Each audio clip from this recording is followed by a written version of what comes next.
he going to be much longer? I've got to be back in Cardiff by 5 to pick up my granddaughter. Can you find somebody else to pick her up? Oh, no. My daughter doesn't finish work till 6.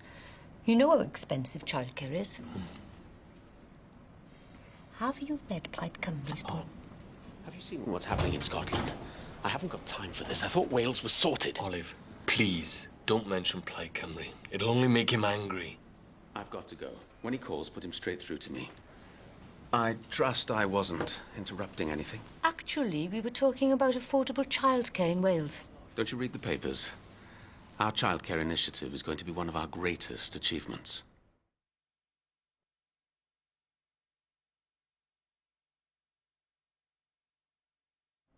But that's just in England. What's been done in Wales? That's a matter for your politicians. We can't do everything from London.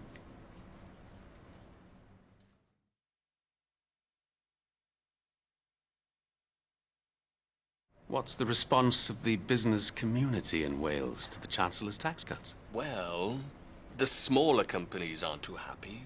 They're finding it increasingly difficult to run a viable business. Why should they have to bear the burden for the larger corporations? It's important for us to have the right kind of friends in the business community. The worker ants will have their time in the sun, eventually.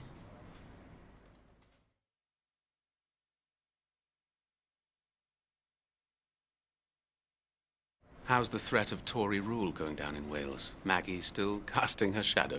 As we agreed, it's at the heart of our campaign.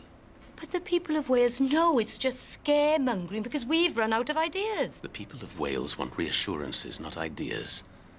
We've got to frighten them, not inspire them. That's the way to win your election. Plaid are looking to the future, not to the past. We're the ones who should be making a difference. We'll make a difference by staying in power. That's your only goal at this moment. But if you think you can find another party that can govern Wales better than we can, maybe you'd better vote Plaid Cymru.